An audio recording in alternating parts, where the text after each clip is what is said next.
This man ends up spending 47 days in jail over what were obviously false accusations. There is a individual named Mick Patel, and he was going to a Walmart. He was actually going to pick up some medication for his mother, and he has trouble locating it. He's not usually shopping at Walmarts. He's there out of the blue. He can't really find it, and he finds a lady who he believes is just going to help him find the medication. In fact, you see an interaction between the two of them where he's kind of asking her, hey, where can I find this medication? What aisle should I look into?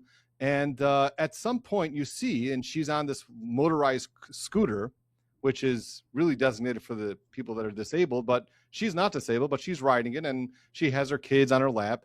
And one of the kids starts to fall off. So he, as a good citizen, as a good person, tries to help save the kid from falling off of the scooter, puts her back on her lap, and she tells him where he can find that medication, where she believes that the medication could be. And then he goes and he gets the medication.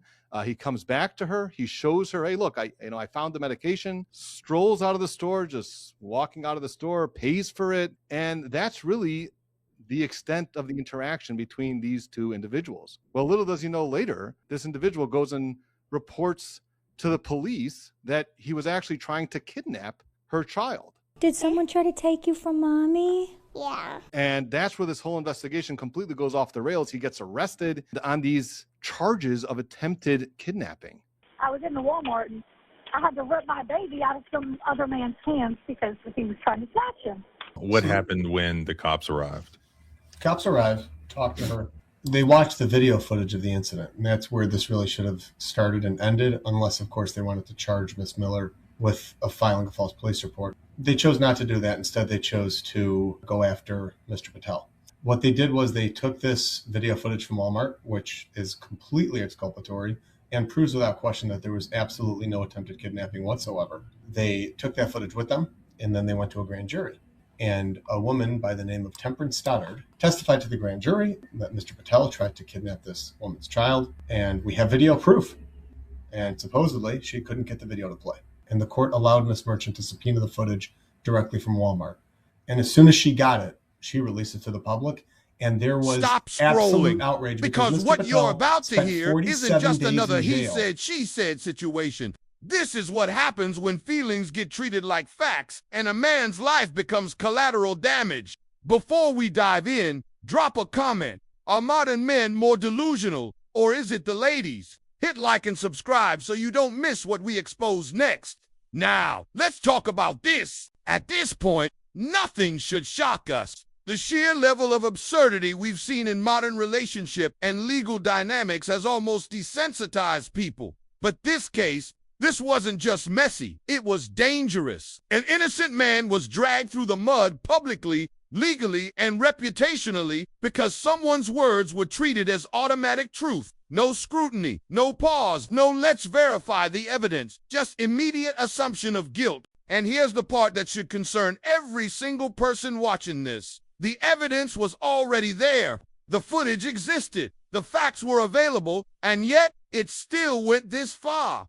How? How does a system designed around innocent until proven guilty morph into guilty because someone accused you? That's not justice. That's narrative control. What makes this even more disturbing is how many people had to be involved to keep this lie alive. Think about that. Multiple individuals, people in positions of authority, allegedly knew he didn't kidnap anyone. They knew the claims didn't add up. And instead of correcting course, they doubled down. Why? Because admitting a mistake would mean acknowledging that a woman fabricated a serious allegation. And in today's climate, that's almost taboo. There's this unspoken hierarchy of sympathy. If a woman makes a claim, you support first and question later. But when questioning never happens or happens too late, innocent men pay the price. Careers destroyed, mental health shattered, family relationships strained, and in this case, literal freedom taken away. Now imagine something for a second. What if that footage never surfaced? What if his lawyer hadn't fought relentlessly to get it released? What if the public never saw the receipts? He would still be sitting in a cell, branded a felon, labeled something he never was. all because preserving a lie was apparently more convenient than correcting the truth. That should terrify you. This isn't about attacking women. This is about accountability. Equality doesn't just mean equal privileges, it means equal responsibility. If we're going to live in a society where allegations are powerful, and they are, then false allegations must carry consequences just as serious. Otherwise, what incentive is there to tell the truth? We constantly hear about believe all victims, and yes, genuine victims deserve protection and justice. But belief without investigation is not compassion, it's negligence.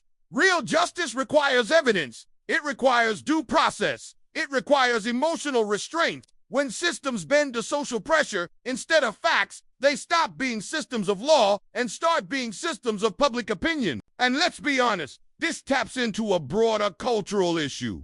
We're living in an era where victimhood can be currency, where some people understand that a well-timed accusation can flip the power dynamic instantly, where accountability feels optional, but outrage is guaranteed. That's not empowerment. That's exploitation of empathy. The scariest part isn't that one person lied. Humans lie. That's unfortunate, but not new. The scariest part is how many people were willing to protect a lie once it started unraveling. Because at that point, it's no longer a misunderstanding. It's deliberate. This man didn't just fight a false allegation. He fought a machine that would rather save face than save an innocent life. And if that doesn't make you question the direction we're headed, I don't know what will. This isn't about gender wars. It's about truth versus narrative, accountability versus entitlement, evidence versus emotion. And the more we normalize accusations without consequences, the more we incentivize chaos. That's the real conversation nobody wants to have.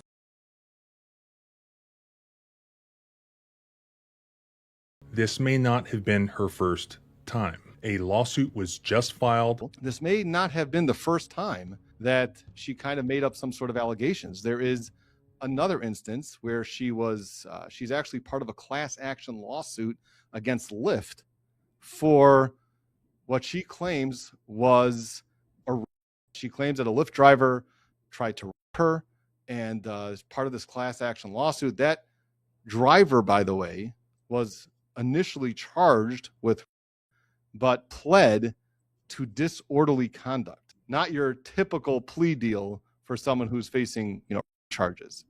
And also, once you start looking into that case and you start seeing the details of what she claimed happened in that case, you start to really scratch your head. So, for example, the allegations in that complaint were that this person, this Lyft driver who attempted to rape her, she said that she actually needed to get medication, her asthma medication, before he would conduct the. And he was okay with that, apparently. Yeah, sure, just go get your asthma medication. I'll just wait here until you're good and ready. She goes and she claims that he also wanted to take her to a hotel. That is similar situation where there may be a lot of embellishing of exactly what happened there. I was in the Walmart and I had to rip my baby out of some other man's hands because he was trying to snatch him. Someone trying to snatch your baby? Yes. Police say it was this man, 56-year-old Mahendra Patel. They got the arrest warrant, which was March 21st. March 24th is when he was in his car, driving down the highway, got pulled over at gunpoint at the side of the road. He had no idea what was going on. No clue what was going on. Walk back, walk back, walk back. Come to me, come to me. Keep coming, keep coming, keep coming, keep coming. Go down to your knees. Lay down on the ground. Hands up. Hands out to the side. Got it. Don't move. Yeah. You got any weapons on you or anything? No, of course not. No? I don't know, man. What's your name, dude?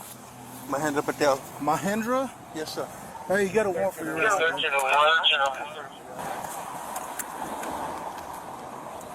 Hold on a minute. Have some picture. Okay, thanks.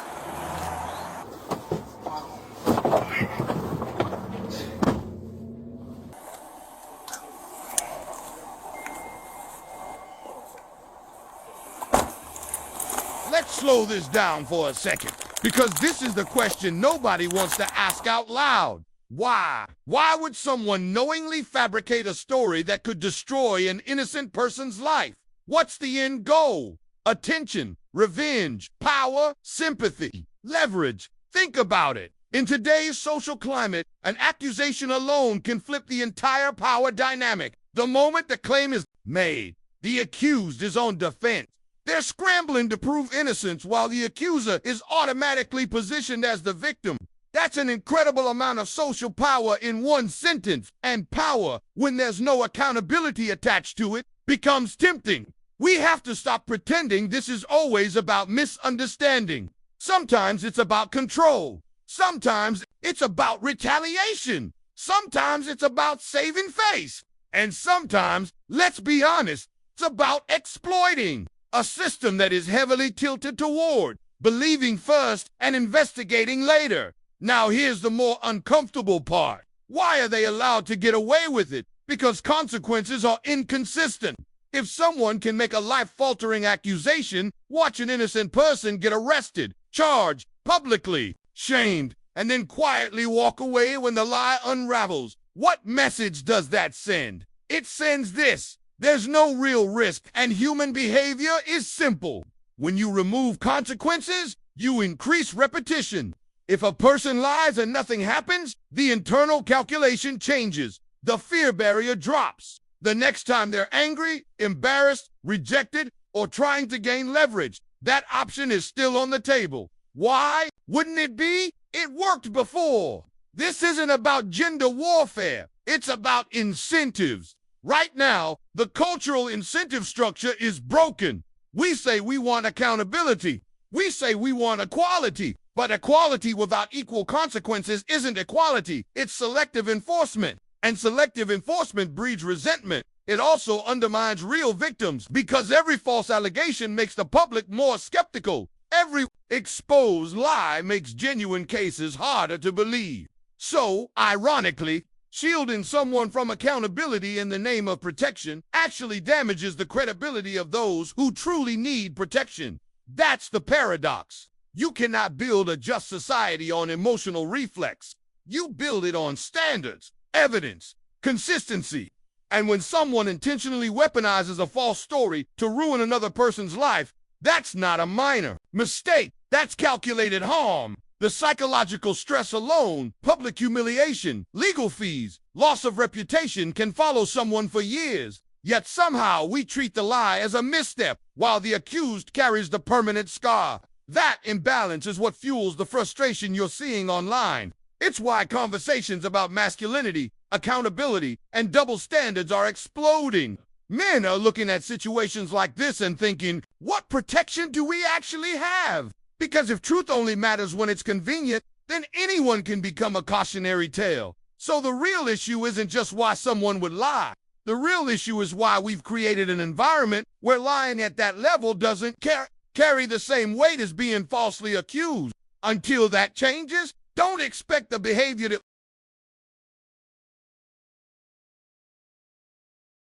Who represented him was an attorney named Ashley Merchant. Turns out that she was able to look at those videos and ultimately she was able to get the case completely dismissed. Her children are sort of hanging off of this cart, and you see Mr. Patel almost lean in to help.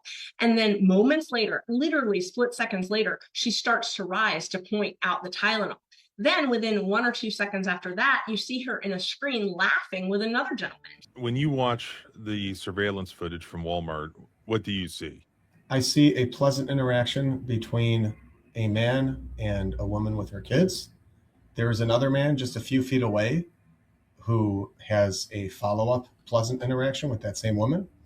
A few minutes later, after Mr. Patel finds the Tylenol and is leaving the store, he actually goes over to her and says, "Hey, look, I found it. Here's the Tylenol." And there's another pleasant interaction, and she actually gives him a thumbs up. And then he leaves. Let's be honest. Some people don't want peace. They want attention. They don't want resolution. They want a storyline where they're the center of it. And in a culture that rewards visibility, drama becomes a shortcut to relevance. Because ask yourself, what logical chain of thought leads someone to jump straight to kidnapping in a normal public interaction? That's not a small accusation. That's not "he made me uncomfortable." That's a federal level claim. That's flashing lights, handcuffs, felony charges, permanent record territory. And we're supposed to believe that idea just randomly popped into her mind. Come on, let's apply basic reasoning. He's significantly bigger than she is. If there were a genuine attempted kidnapping, it wouldn't be subtle. It wouldn't be ambiguous. There would be visible struggle, raised voices, immediate alarm, bystanders stepping in, especially when there were other people right there, including a man standing next to them.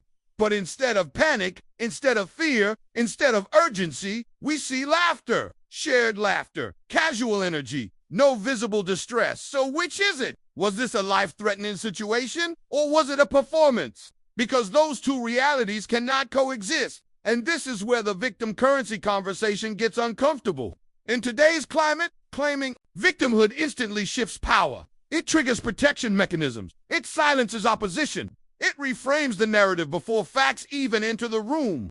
For some personalities, that's intoxicating. Attention feels good.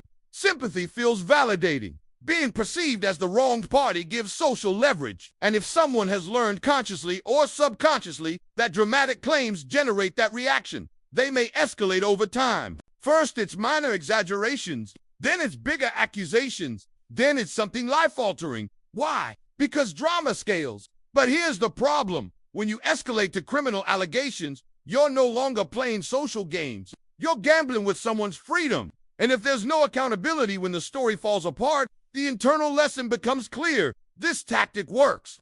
That's dangerous.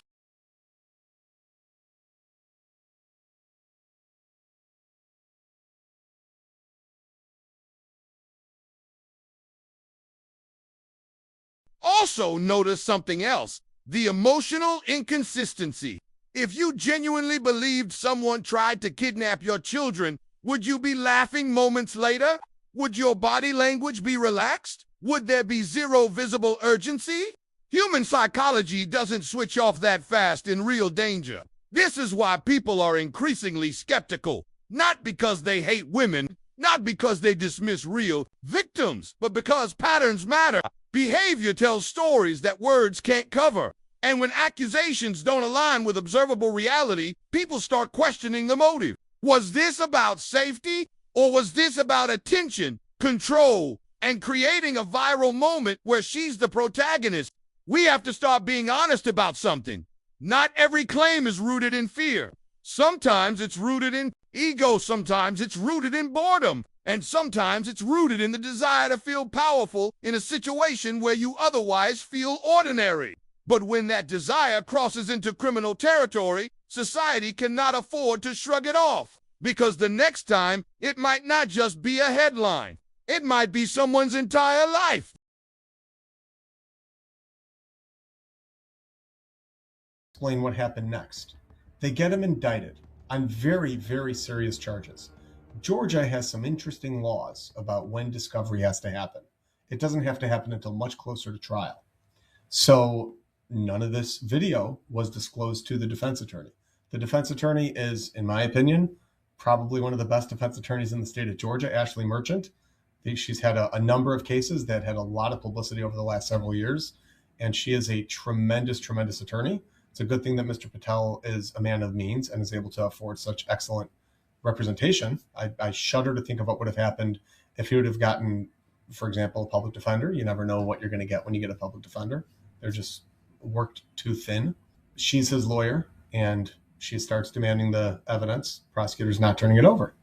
So Miss Merchant starts wondering, what's the deal here? Why aren't they turning this over? They don't have to, but why aren't they? Why wouldn't they do it? So she decides to subpoena the footage directly from Walmart. The prosecutor, and I think this is consciousness of guilt. And when I take the depositions of some of these folks, I plan on really getting into this in a lot of detail. The prosecutor filed a motion to quash that subpoena, which begs the question, why? Why didn't they want the defense to see that video? Well, the court overruled that objection, and the court allowed Miss Merchant to subpoena the footage directly from Walmart. And as soon as she got it, she released it to the public, and there was outrage, absolute outrage, because Mr. Patel spent 47 days in jail when there was this conclusive exculpatory evidence the entire time that the police and prosecutor sat on and let an innocent man sit in jail for 47 days. They ought to be ashamed of themselves. Let's cut through the noise. We all know why they didn't want that footage released. Because footage doesn't have feelings. It doesn't bend. It doesn't reinterpret itself. It just shows what happened. And when what actually happened doesn't match the accusation, the whole narrative collapses. If the video supported her claim, it would have been everywhere immediately. It would have been front and center see. Proof that's how these situations usually go. Evidence that confirms the story gets amplified. Evidence that contradicts it gets buried. So when people fight that hard to keep footage hidden, you have to ask yourself, what are they afraid of? Truth doesn't need protection. Lies do. And this is where it stops being about one person making a false claim.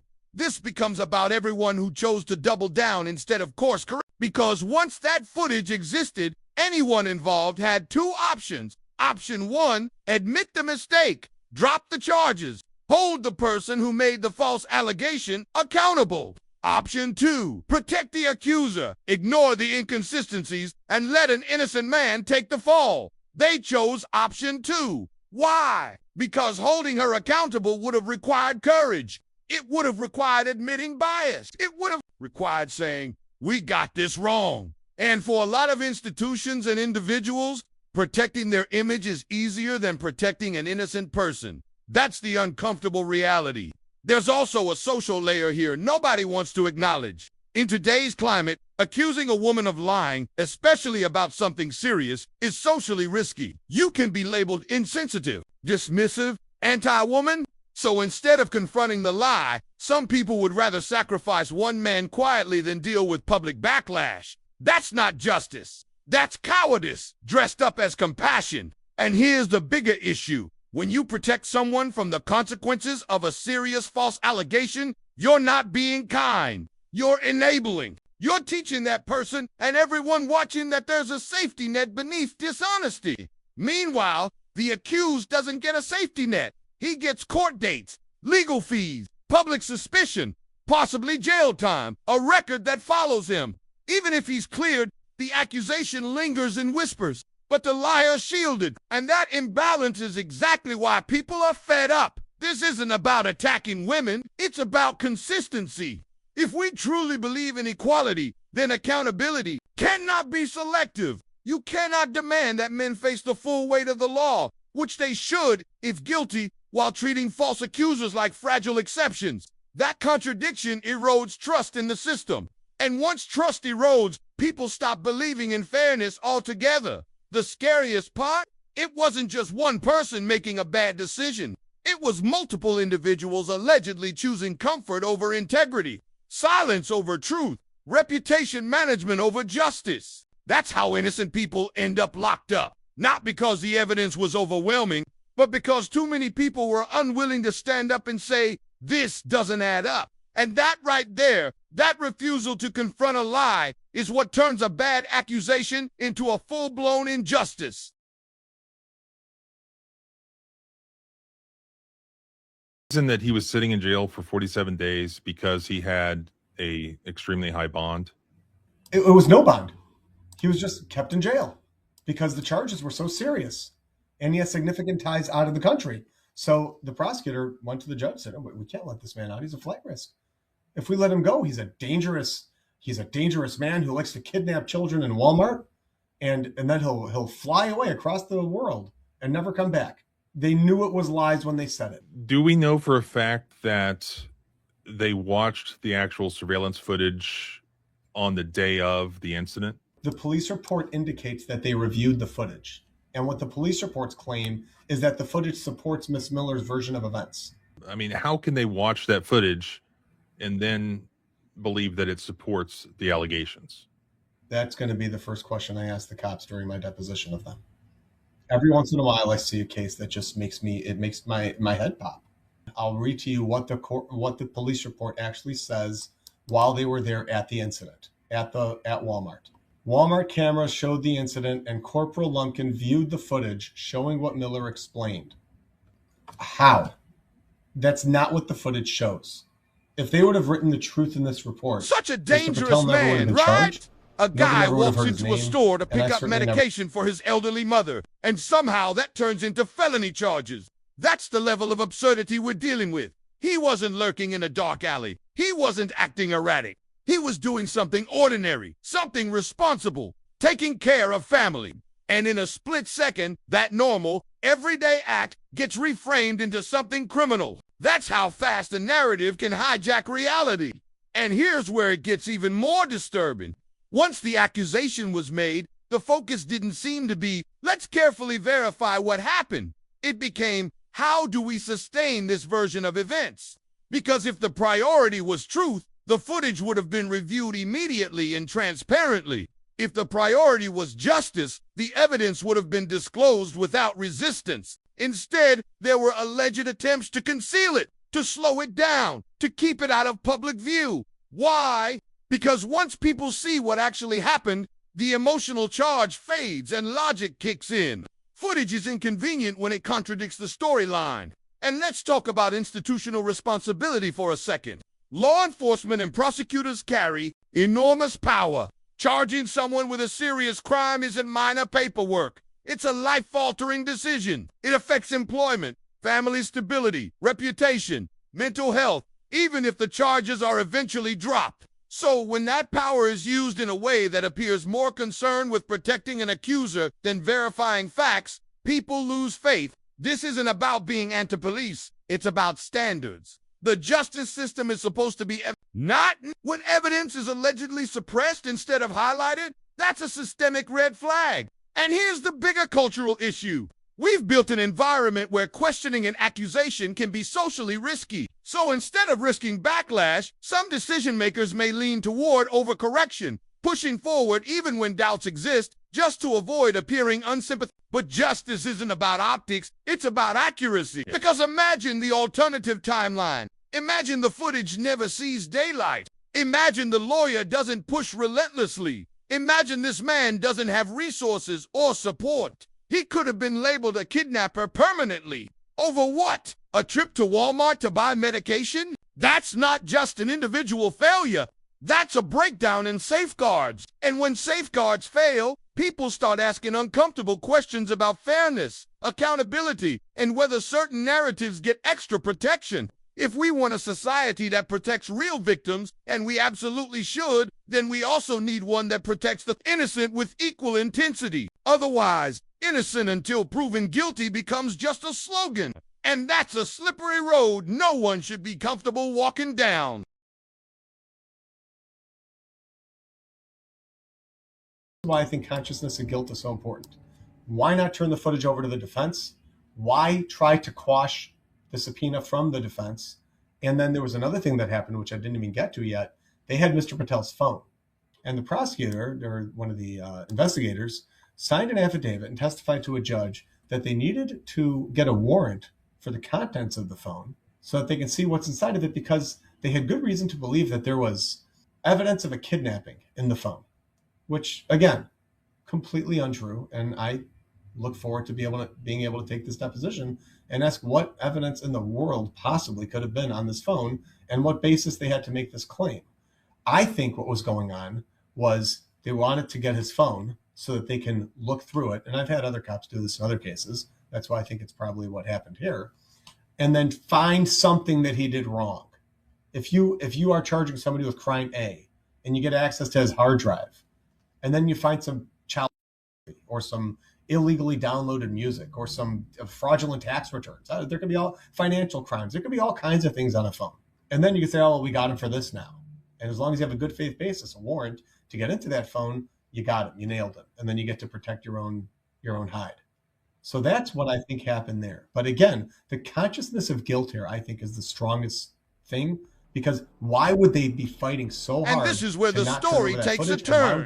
Because as frustrating as this situation is, there's one thing that should be acknowledged: competent, relentless legal defense still matters. Lawyers who actually dig, who actually demand evidence, who don't just accept the narrative at face value. They're the reason this didn't end in a permanent injustice. That's not a small thing. Without strong legal representation, this could have been a completely different outcome. Not everyone has access to that. Not everyone has someone willing to fight that hard to uncover suppressed footage or challenge questionable decisions. So yes, accountability might actually happen here. But let's ask the uncomfortable question. When she's held responsible, what happens next? Do we get reflection, personal responsibility, a public acknowledgement of harm done, or do we get a pivot?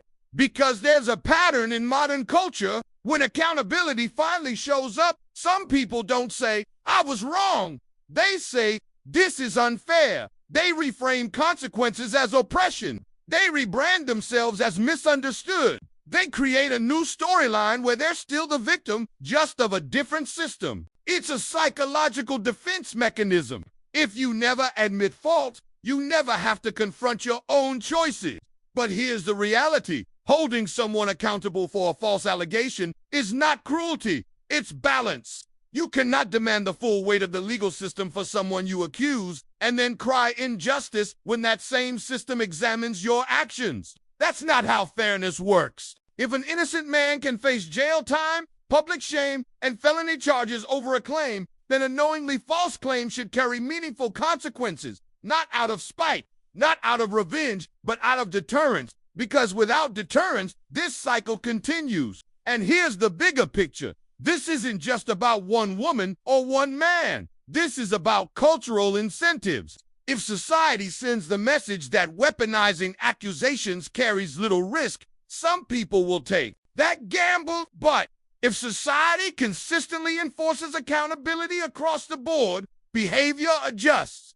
That's human nature. Equality means equal standards, equal scrutiny, equal consequences, not selective protection. At the end of the day, this case should spark a serious conversation about responsibility, evidence, and the power of narratives, because narratives can destroy lives, but truth, when pursued relentlessly, can restore them. If this breakdown made you think, the next one is going even deeper into how these patterns keep repeating and why more people are waking up to them. I'll see you there.